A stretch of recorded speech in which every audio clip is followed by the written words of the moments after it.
bingung aku, kadang kita tuh dicocok-cocokkan gitu loh. Lah iya. Mantek loro kabeh dicocok-cocokkan gitu. Aku wis maksudnya kita itu dipatok-patokkan gitu loh, Mas. Iya, patokku bulan.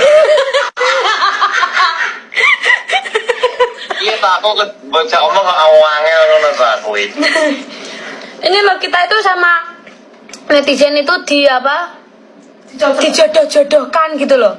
Kan jadi apa risih gimana gitu loh, Mas. Padahal kan hubungan kita berdua itu sebatas adik dan emas gitu loh. Sedangkan aku kan juga udah punya pacar, Mas Akbar juga udah punya pacar, ya kan, Mas? Ya.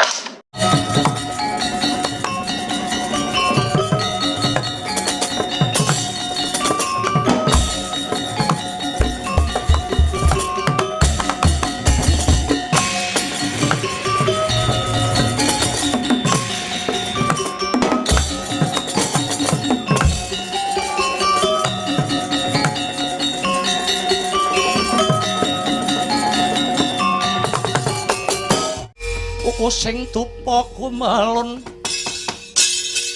kening kentias sangapeke kawangku sagung jajahan nanging sanget angikipi ong sang resi kaneka putra kang hanjok saking wiyati kang hanjok saking wiyati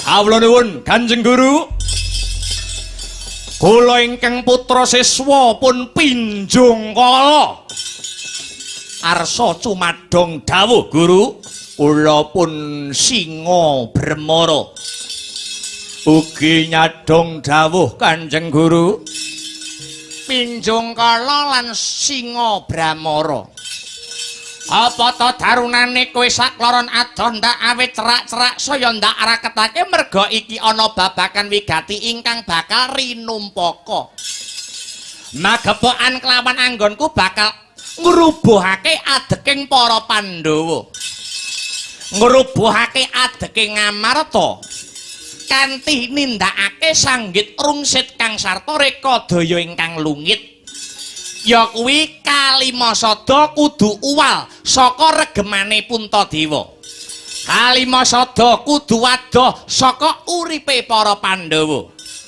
lajeng kersanipun kadosa pundi Bapak Guru kula sampun mangertos bilih paduka Bapak Guru sampun kasembadan minggah wonten Pendhapi Agung nagari Ngamarta. Bener. Merga aku wis kelakon ngumbah uteke para Pandhawa. Wekasan para Pandhawa anane mung manut karo Resi Kilat Buwana. Maknanipun manut kados pundi Kanjeng Guru? Werkudara panenggake Pandhawa dina iki bakal masrahake Kalimasada. Ning yen mung diwenehke lung ngono wae Werkudara ora gelem krana biyen Kalimasada dituku sarana laku Kalimasada kudu dituku sarana probea saru dinulu lamun dirembuk ana pasewakan aku kinen ngenteni ana tapel wates negara Ngamarta perkara regane mbuh aku ya ora ngerti sing baku iki mengko mesti bakale Kalimasada diwulungake marang Kilat Buwana nanging kabeh mawana syarat-syaratane. Syarat-syaratipun mlapa, Bapak? Ora ana liya Werkudara iki mengko njaluk nganggo paseksen. Sajroning aku iki mengko dol tinuku babakan Kalimasada Werkudara njaluk disekseni murid-muridku sing pilihan. Kon milih murid-muridku sing sekti mandraguna pilih tanding matyaning ayuda. Murid-muridku sing atos balunge ulet kulite komplit sak gegamane mula kewajibane pinjung kala lan singa bremara. Kelumpukna sedulur-sedulurmu kabeh sak peguron. Biliono sing sekti-sekti kok nyekseni anggonku bakal nyang-nyangan babakan regane Kalimasada. Waduh, nyuwun pangapunten Bapak. Paduka menika dwija kula, paduka menika guru kula. Ingkang sampun menehi kawruh dumateng kula nanging nyuwun sewu, kenging menapa paduka Bapak guru mboten tanggap ing sasmita kalian gelagat pasemon ingkang dipun kersakaken kalian Wrekodara sing ndok karepke piye Pinjungkala. Nyuwun pangapunten. Cara kasare niku Wrekodara badhe masrahaken Kalimasada nanging syaratnya kudu bisa ngelangkai bangkene Wrekodara. Ganti sarana perang gegempuran ing antarane Wrekodara kalian murid-murid panjenengan. Ing atase paduka menika pendhita kok ora mudeng niku pripun? Wela dalah iblis lanat Wrekodara.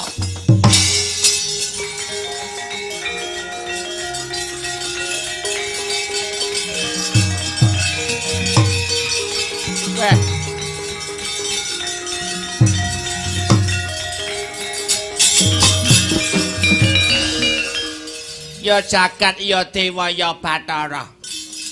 Tinemune kaya ngono to gedhane Wrekodara. Muridku Pinjungkala lan Singa Bremara. Kados pundi Guru? Kados pundi Guru? Para Pandhawa pranyata ndak kenek digawe becik. Nantang alus karo kilat buwana. Lajeng kersanipun siagakna para prajurit. Lading pangirsing daging bathok wadahe getih. Surak gotong royong aja nganti ana kang kecicir. Janji para Pandhawa kok ora gelem nglarung wujude jimat Jamus Kalimasada. Bumi angus negara Ngamarta.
tatala.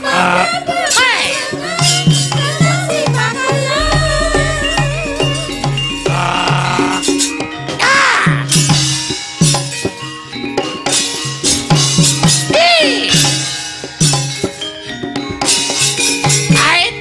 Oi. Oi. What?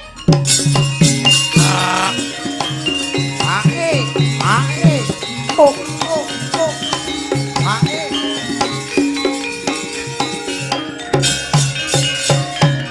Oh, ahi.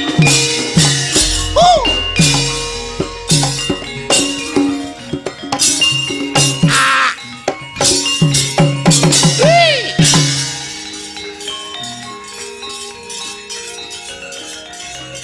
Chót.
Awas, hei!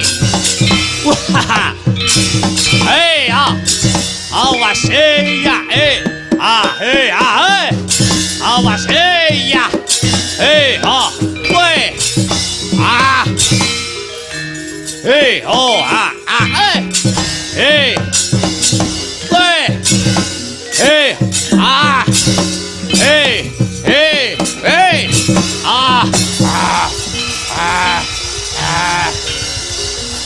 Hei! Hei ya! Awas hei! Hei! As! Hei! Hei! Ya hei! Awas! Weh! Awas hei! Hei! Hei! Awas hei! Hei! Awas hei! Weh!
Lan pacaring Hei!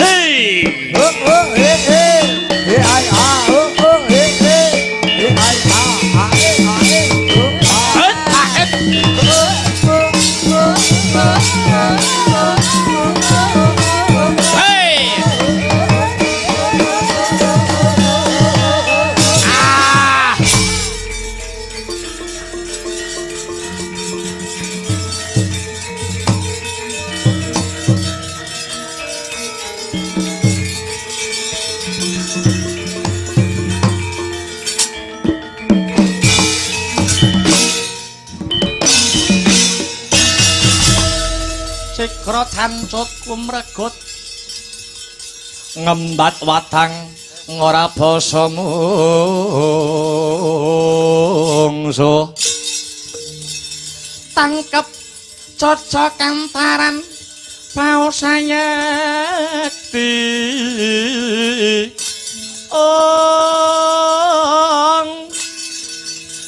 tengok lena prapeng lampu sirna madyaning palugon sirna madyaning palugon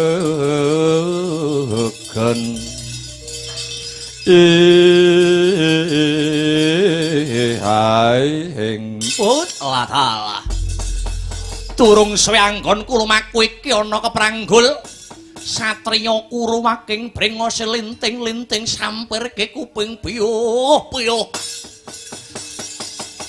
sapa kang dadi kekasihmu Raden Harya Satyaki Satyaki Singa Mulang Jaya Bima Kunting ya Raden Wresniwira iki ana barisan segelar sepapan payunge megar kaya jamur barat tumbak nyerang apoe jati angaran sapa kang dadi cundhuking lagu Kakesane Ratu Gusti Kusaka Negara Parang Lembang kang jejuluk Prabu Pinjung Kalaranku tumenggung Kumandang Garba pancen bener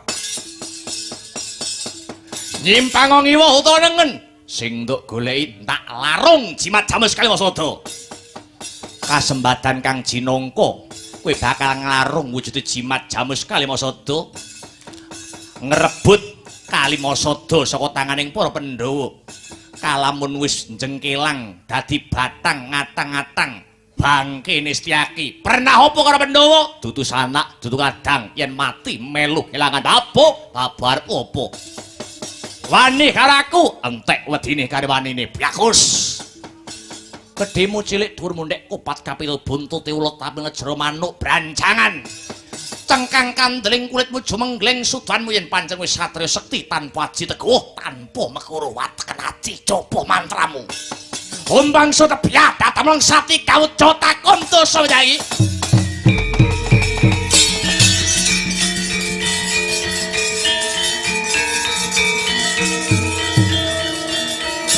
hey boy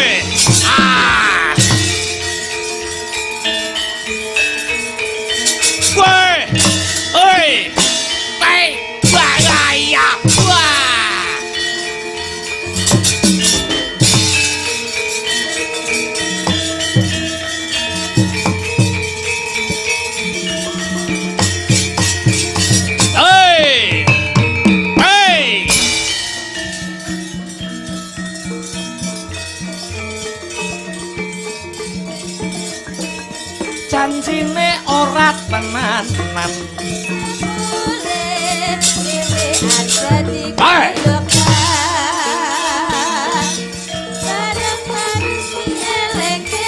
as kowe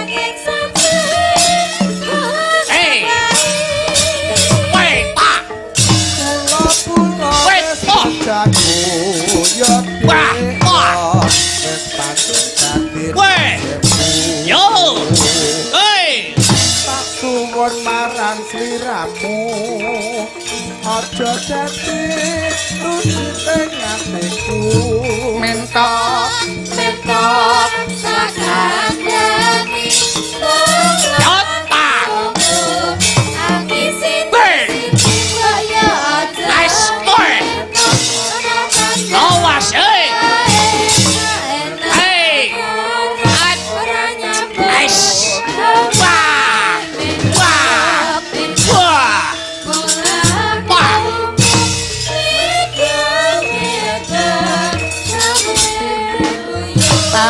tahu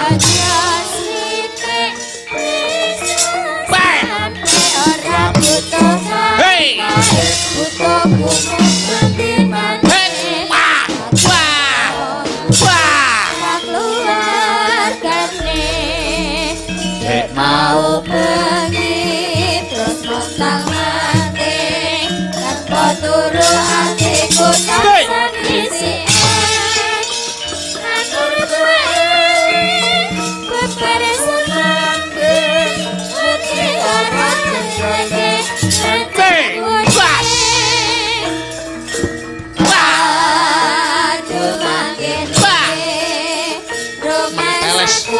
Tandang beri kamu ke resmi loh. Ayo, obatamu. Etan gue. tak amemo dan sakit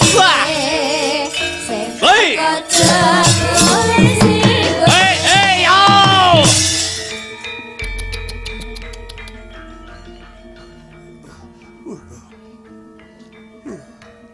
Has, hei! Ayo! Woi!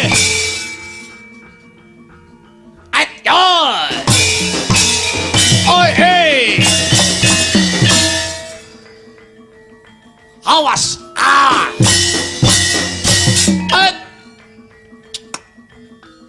Wah! Wait! Wait! Hey! Woi! Awas! Ah!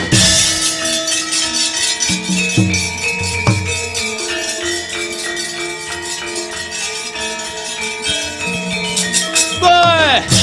Woi! Woi!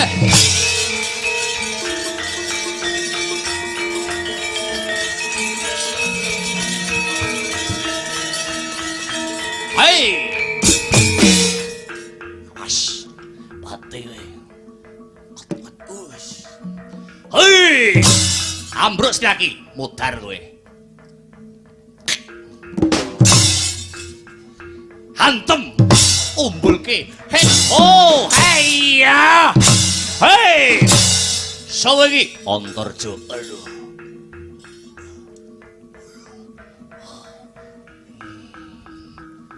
Hei ho ha! Uyo! Hei ho ha! Waya! Weh! Hei!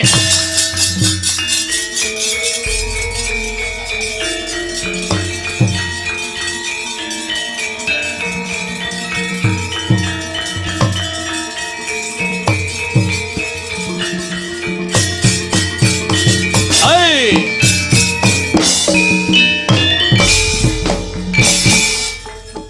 Ridho mabur mangabur abur murahan pengarane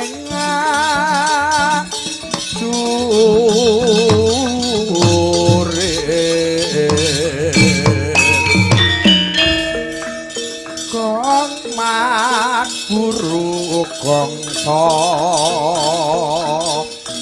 kata kaya bu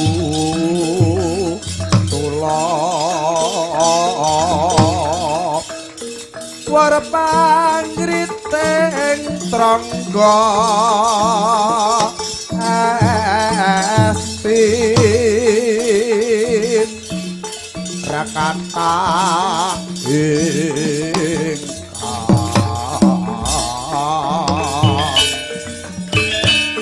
Wajah lalayu Wey! Hitpa!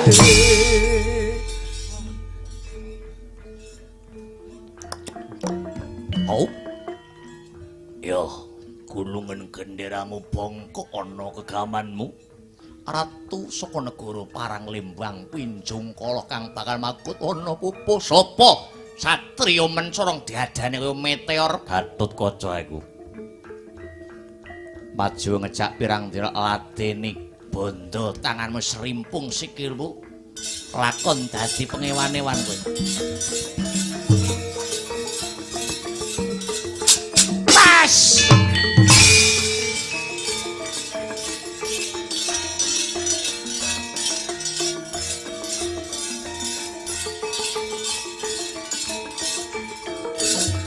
Poit puyo. Yanteng Iram. Ayo. Maju cak pirang dina ladeni rasah ngalembono karo aku. Wah. Mundur. ora bakal mundur yen durung dadi gotongan bilundasmu bangsat.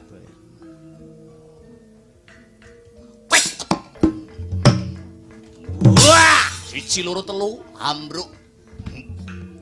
Bentuske. Wait. Hai. As. Oh. Hai. Wah. Weh. Wah.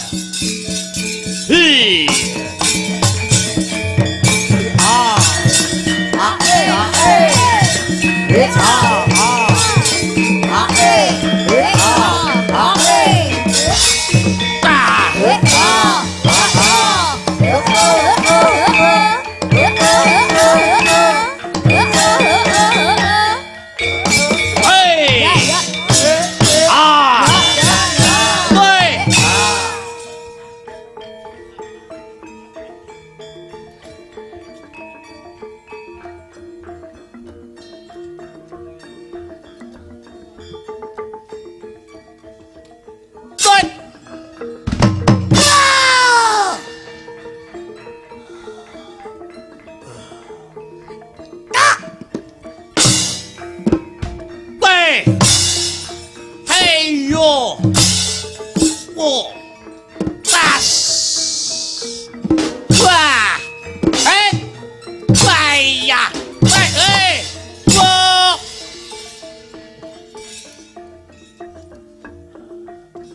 Malik.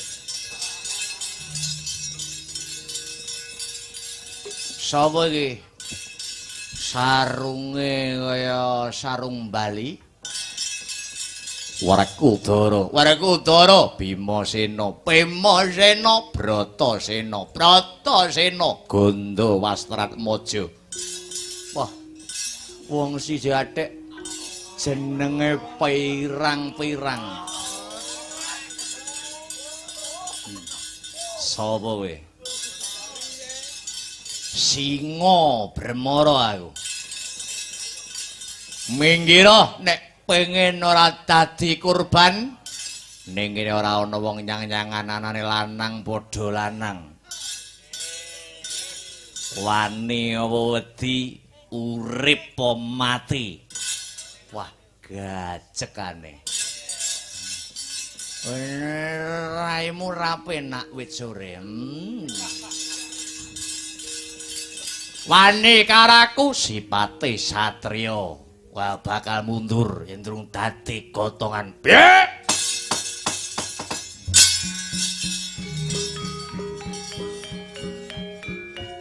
Setan as.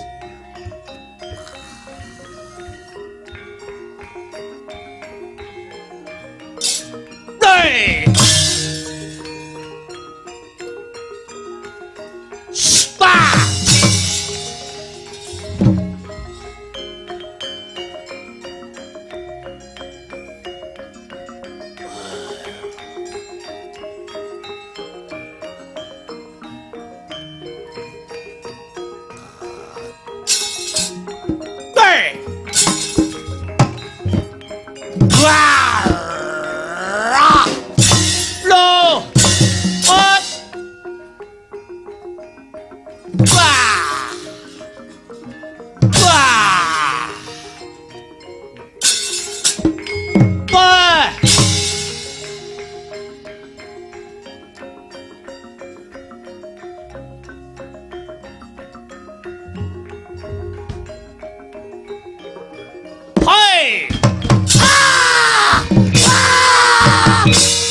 kian edan.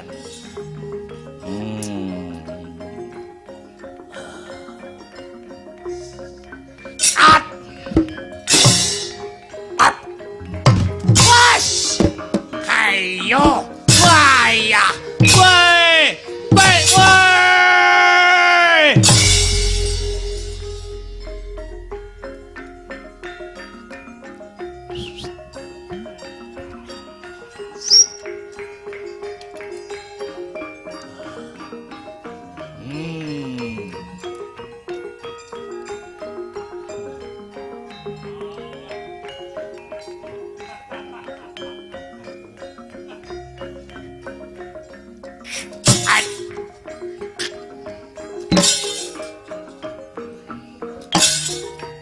Hot.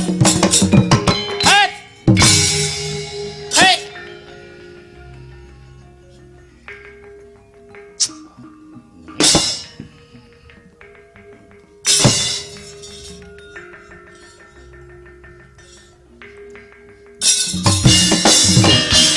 Ngadeko kowe. Ayo. Tanduk piye ngadeko kowe.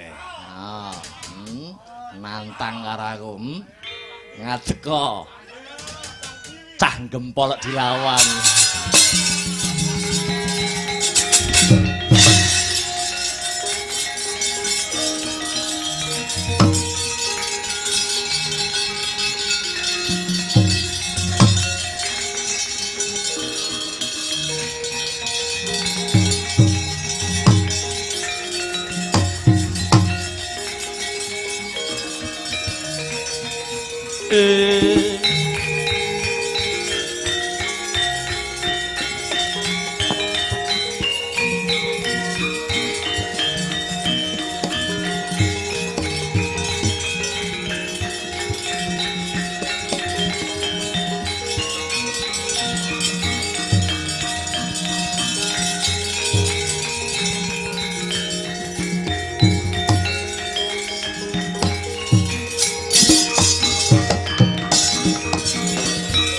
Nata Kresna lan ngandi kodoh Yayi Prabu hayo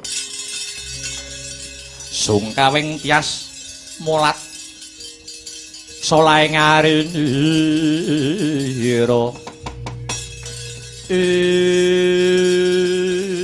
mangko dhisik Panembahan panjenenganmu kuwi sapa Rohanira aku Pandhita Kleyang Kabur Kanginan peparapku Begawan Kilat Buwana. Ditepungke ya. Aku Nalendra Ndwarawati Prabu Sri Bathara Kresna. Ya, aku ora bakal sulap.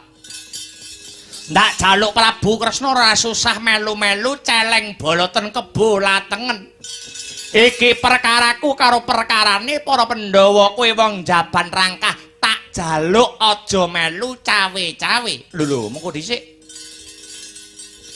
Mestine Panembahan wis sumurup kejaba Pandhawa kuwi kadangku nanging Prabu Kresna uga duweni kewajiban ngreksa marang kadang para Pandhawa anggone nindakake darmaning kautaman.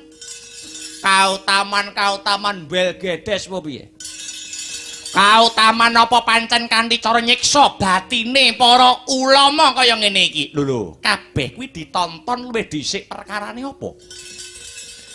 Lan ndak kira kadangku Werkudara kaya anggone jumangkah ya kebak ing pitung kang jangkep saiki sing ndok karepke piye Panembahan? Cekak cukupe bumi ngamarta kahanane Kisruh jagat ngamarta swasanane giduh disebabake saka pakartining Pandhawa anggone kleru ngecakake jatine Panembah. Kabeh ora manembah kelawan Gusti Kang Maha Agung nanging malah mundi wujute jimat Kalimasada. Kuwi sing dadi perkarane. Apa maneh para kawula ing Ngamarta wani nguri-uri adat lan budaya kang cetha kabeh mau mengkang saka pranatan, mengkang saka tuntunan suci. Musik sing perintah para nom-noman supaya perang karo para Pandhawa kae murid-muridku kabeh, kae umat-umatku kabeh. Wis to. Panembahan. Sak ngertiku agama kuwi kinarya katentreman dimene slamet donya, slamet akhirat. Ewadene ning kene kok ana wong ngrasuk agama kok atine ora tentrem. Malah seneng ngububi kawula supaya pecah sing dadi kerukunane. Tegese ora agamamu sing kleru nanging carane ngecakne agamamu sing ora bener. Kamangkana bumi Ngamarta wis diparingi wewenang supaya manungsa nindakake pangibadah manut karo agama lan kapitayane dhewe-dhewe. Lan ora ana kang bisa meksa-meksa marang kapercayane liyan supaya manut karo agamane wong kuwi mau.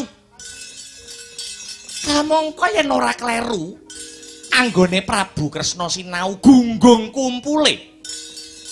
Gunggung kumpule utawa saripatine agama kuwi wis cinatet ana kitab suci, nanging lamun kitab suci kae diringkes diperkes kari ukara nyebut kanthi nyebut asmane Gusti ingkang Maha Welas lan Asih. Ukara kuwi lamun digegem meneh kari rong tembung ya kuwi welas karo asih. Sing maknane para-para ingkang nganut marang agama mau kudu gedhekake rasa welas lan asih lan nyipatake rasa iri drengki lan memungsuhan marang sapa wae lan apa wae. Lah ya nyatane akeh sing ngandharke kowe kuwi brahmana, kowe kuwi ngulama nanging sing mbok tandur aning jagat raya mung rasa memungsuhan, mung golek menang ora gelem ngalah. Pedae apa panjenenganmu dadi tetungguling dewa ana kayangan. Aduh, mati aku.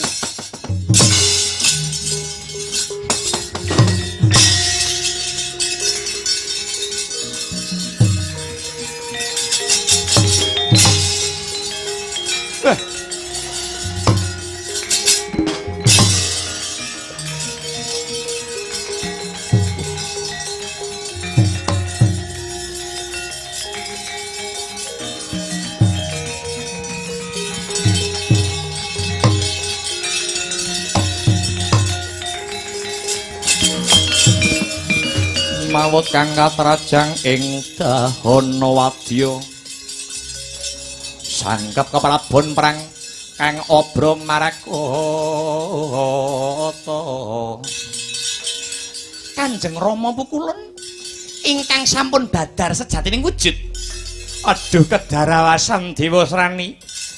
Pun Rama kalah waskita karo Ratu Ndwarawati Sri Bathara Kresna. Lah lajeng kersanipun punapa wurung anggen kula badhe nggayuh wujudipun wahyu katentreman wahyuning Tojali Kanjeng Rama? Ora Dewa Srani ora. Dina iki pun Rama bisa nemtokake kalamun Pandhawa sing bakal nggayuh wahyu Tojali kuwi ora ana liya kejaba si panengah ya kuwi si Arjuna. Awit dina samengko Janaka lagi murca saka negara Ngamarta iki maratelake. Lamun Janaka bakale anyadang Kang Sarta anyadong kanugrahan Tojali wahyuning katentreman. Muspra tanpa guna yen to ripalungguhan iki bakal ngremuk negara Ngamarta. Luwih becik goleki papan durunge si Arjuna. Arjuna mesti nindakake tapa brata. Lamun Janaka wis ketemu aja kesuwene enggal diuntapke nyamane. Mekaten Kanjeng Rama Dewa Srani. Ayo enggal lon-lonan lumaku ngangklang jagat ngupati papan durunge si Arjuna. Sumangga kula dherekaken Kanjeng Rama.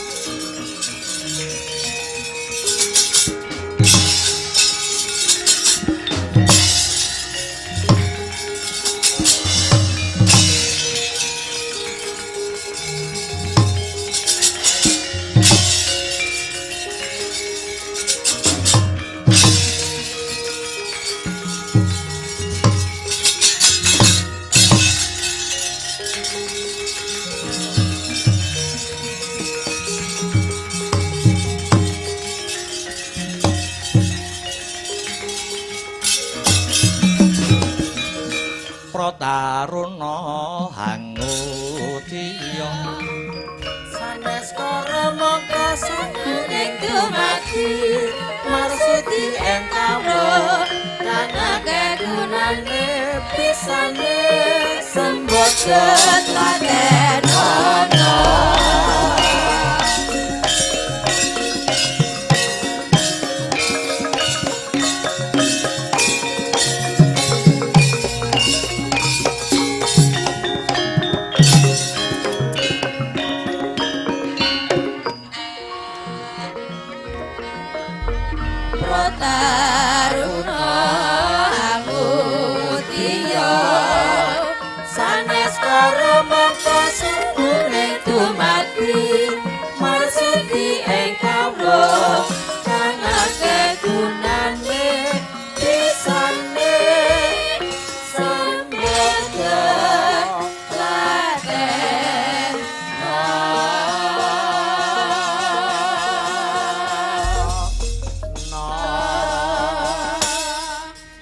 ora sisip kang dadi pamawasku. Iki sajake Duryudana lan Sengkuni kang sowan ana kayangan dandang mangure. Mara coba enggal matura cah bagus, cah ganteng Suyudana. Ilang ana Durga Masangga runggirikuh kang sarta pakewuh nang. Paman. Dalem nggih. Persanipun paduka paman kemawon ingkang matur dhateng Kanjeng Ibu Bathari Durga. Nggih, kula tak sing matur. Iya Sengkuni, ngaten. Ngaten nggih Sang Bathari. Kula menika namung minangka talangatur utawi perwakilan. Nah. Awit kula nampi pesambatipun anak Angger Suyudana. Babakan apa Sengkuni? Ngaten. Ripalungguhan sak mangke para dewa badhe ngandhapaken wujudipun kanugrahan. Nuwun inggih menika wahyuning kanarendran. Wahyuning katentreman ingkang sinebut wahyu toh jali. Anak Angger Duryudana kepingin sanget kanugrahan kala wau saged cumandhak wonten ing bumi Ngastina. Kamangka sampun wola-wali Tandya Bathari. Angger wonten wahyu tumurun para Kurawa mesti gagar wigar mbabar wirang tuladanipun. Wahyu Makutha Rama ya ora entuk gawe. Wahyu cakraning rat Kurawa ya ora entuk gawe. Wahyu napa kemawon pirang-pirang jinah Kurawa nggih babar pisan urung tau entuk gawe. Mila Tandya Bathari kula suwun kanthi sanget paduka Tandya Bathari Durga saged mbudidaya supados kanugrahan wahyu toh jali wahyuning katentreman saged rinengkuh dening anak Angger Duryudana. Pripun? Paduka saged nyembadani menapa mboten Sang Tandya Bathari? Ya nanging ana tetembungan Serbasuki mawa biya kelakone Panjangga kudu mawa pangorbanan Sengkuni. Biyanipun menapa? Sing kedah dipun tebus kalian anak Prabu Suyudana napa? Aku bisa mbudidaya. Aku bisa ngusahake. Kareben wahyu utawa kanugrahan bisa diregem dening Kurupati nanging ana syarate. Syaratipun menapa? Syarate siji, besok alamun Duryudana sakurawane mati, nyawane Duryudana sakurawane kudu gelem dadi prajuritku. Dadi jem setan priprayangan. Piye? Saguh apa ora Sengkuni? Pripun, Nger? Panjenengan saguh menapa mboten? Saguh paman. Mati pikir besok. Sing penting urip ana donya saged mubra-mubru keceh Raja Brana. Bagus, bagus. Lah, ewadene syarat sak banjure. Lho, tesih wonten syarate. Isih. Napa-napa? Syarat selanjutipun menapa? Syarat sak banjure Sengkuni. Syarat angka 2. Wahyu katentreman wahyu toh jali bakal katrem. Wahyu toh jali bakal betah ana jiwa ragane Duryudana. Lamun ora ketang sewulan pisan Duryudana gelem ngeloni aku. Piye?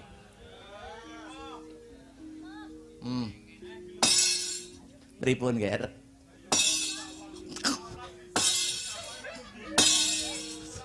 Lopo? Pripun? Jangan dika purun kan ngladeni kalepsane Bathari Durga sewulan pisan. Ngeloni Durga. Purun. Nek gelem banget Duryudana. Purun. Ya ampun gatel kabeh awakku. Iya, iya. Saguh nggih. Saguh, Paman. Ya matur nuwun ya Duryudana. Sama-sama. Duryudana, kados pundi? Iki mengko sing dadi pepalang. Anggonmu bakal nggayuh wahyu toh jali wahyuning katentreman ora ana liya. Kejaba satriya Madukara Si Arjuna ya si Janaka. Ora ana dalan liya supaya wahyu bisa mbok regem kejaba Janaka kudu mbok pateni luwih dhisik. Pun ibu kang bakal memba dadi wujuding tombak Kyai Sambernyawa. Tombak iki mengko gawanen sak banjure tumuju ana lengkeng Gunung Tidar. Amarga Janaka lagi teteki brata mapan ana kono. Sakwise mangkono tombak kang dumadi saka Kanjeng Ibu balangno ngenerdadane Arjuna. Iki mengko mesti Janaka bakal tumeking pati. Satemah wahyu to jali, wahyu ning katentreman bisa mbok gayuh cang ganteng. Matur nuwun Kanjeng Ibu.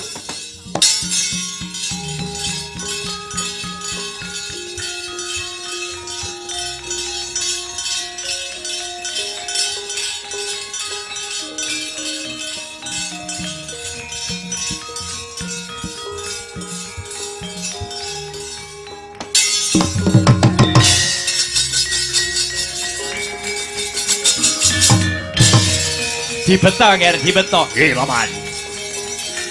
Mungkar Janaka, walang tumbak Kyai Samreyo.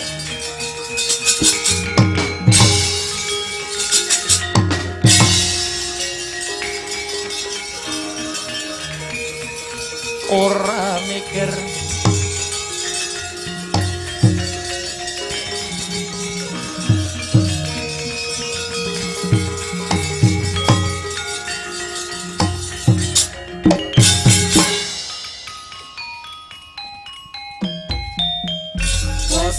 mangsa kasongo tunjang janji ing alam dunya pramanungsa punjering prakara alam nganti tarik pidono nanging padha ora rumangsa yen wis rusak alam adesang sira aja padha kersula kabeh kono kasaryan sukma kula aja padha sembrono supaya tekan antuk citra.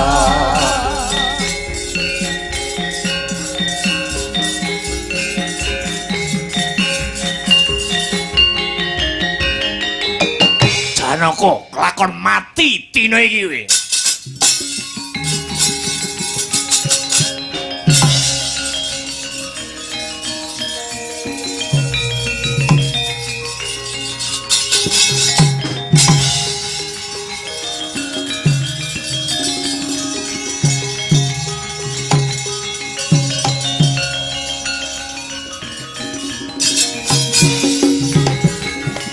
Kinutang-kutang tansah bisa lalati Pranyata Mas Gareng, Cek Bagong. Ayo Kata susila dadi tapatulodo Ketepae Kutu dikatakan Ketepae Kutu dikatakan Ngabruhi luring kabudayan Sekali lagi. Rasa kepon samonco rayu Rebdo Hey! Bang Ramboko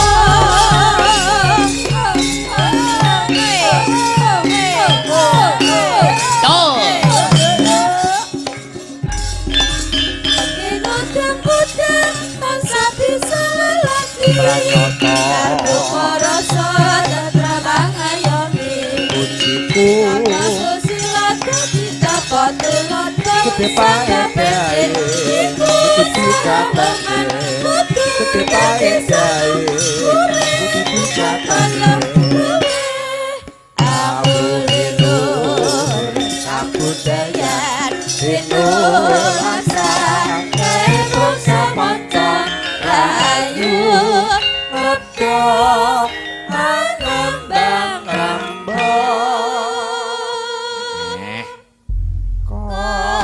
Alhamdulillah wa syukurillah wala haula wala quwata illa billah. Selamat pagi Mas Gareng. Pagi Dik Petro. Selamat pagi Dik Bagong. Pagi Mas Petro. Ya. Sujud syukur ngarsaning Allah Ta'ala nyambut gawe wiwit tabuh 9:30 nganti jam 2 punjul manut jamku pinaringan lancar gangsar tanpa alangan satunggal menapa. Ngono ya. Bot-bote nampa dawuh, masih dalam untayan benang merah. Nuwun inggih menika pepunden-pepunden para warga masyarakat ingkang lenggah mapan wonten ing Gempol, Kecamatan Rejasa, Kadipaten Nganyuk. Ayo. anggenipun kagungan kersa nyukuri sedaya kanikmatan gitu dalam bingkean nuwun inggih menika bersih desa utawi nyadranan. Ngono ya Dik Petro. Nggih. Luar biasa guyub rukun gotong royonge para warga masyarakat. Pantes kinarya dadi tepo palupi Mas Gareng. Ngono nggih. Luar biasa. Wiwit sore wis gayeng, wiwit sore wis regeng. Heeh. Mula ora ana tembung sing luwih indah rumangsane awake dhewe. Heeh. Kejaba mung Gareng Petruk Bagong ngunjukake rasa panuwun ingkang tanpa upama ya Dik Petruk. Nggih. Kagem Bapak Kepala Desa Mas Petruk. Iya, Bapak Kepala Desa pepunden kula gitu. Bapak Budi Setiono. Pak Ketua Panitia, ayo, Bapak Pamuji Santoso, Pak Jagabaya, sumrambahipun sedaya panitia, Kang sarta warga masyarakat, pepunden-pepunden kula ingkang lenggah mapan wontening gempol ngaturaken panuwun dene Petruk Gareng Bagong sak rombongan sampun pinaringan kapercayan supados menghibur para warga masyarakat wabil khusus warga masyarakat Gempol ing dalu sak mangke. Wis dadi agendat rutin pendak taun ya Le. Heeh. Wis sak trepe yen adicara nyadranan, adicara bersih desa ditanggapke wayang. Wayang menika mboten namung tontonan utawi hiburan, nanging wonten sajroning pagelaran wayang kulit, seratri muput punika wonten paribasanipun mami tembunge agami Islam amar makruf nahi mungkar. Amar tindakno makruf perkara sing becik, nahi nyegah mungkar perkara sing ala. Ngono. Ayo. Nek tembunge Jawa Suradira jayaning rat suwuh brasta tekaping ulah Darmastuti. Sing bener bakale jejer, sing salah bakale seleh. Wong nandur bakal ngunduh. Nah, ora mesti. Alah. Ya ini nggawe. Iya, mayang sing nglakokke dalang kados wau sonten kula pun nyanjangaken dalang menika saking lingganing tembung ngudal piwulang. Upami wonten basa Arab dalang menika dalah sing mengkuwerdi yang memberikan petunjuk. Oh ngono. Ayo. Dadi meh padha karo kiai ulama ya sing memberikan petunjuk nggih. Dadi dalang kuwi aja mung maidoh kasanah, aja mung paring pitutur sing becik, ning sak bisa-bisa ya kudu kehidupan sehari-harine dadi uswatun kasanah. Ngono ya. Aja mung dualil ya. Aja mung nuturi. Ning sing penting iki bagaimana kehidupan sehari-harinya, gitu. Bagaimana implementasi pengaplikasiannya, ngono. Ayo. Jadi sak bisa-bisa kalamun ana dalang sing kelakuane ala, dalang sing kelakuane elek, menika sanes kok dalange sing elek, ning oknume sing ala. Ngono. Ayo. Dadi aja nyalahke dalange ku lho. Akhirnya malih menjadi dalang itu dipandang sebelah mata, gitu. Dalang itu mesti celutrak, gitu. Kamu mboten sedaya dalang celutrak, gitu. Niku oknum, oh ngono ya, ayo no. Wong nakal, wong beling, wong celutrak itu ora usah dadak dadi dalang. Kabeh profesi pekerjaan itu ada celah untuk nakal. Wah, ya, sing baku. Kita membangun kepribadian sing baik, ya toh, baik karo kanca, karo sedulur, munggahe para bebrayan agung. Ya, saiki gliak-gliak waton kecandak, alon-alon waton kelakon sareh-sareh waton pikoleh gremet-gremet watone slamet. Yo. Arep ngatur ki sapa? Ayo sik, Mbak Aulia, ayo. Jenengan jumeneng kalih Mbak Sri Pesek. Ya. Anu sak lagon anu.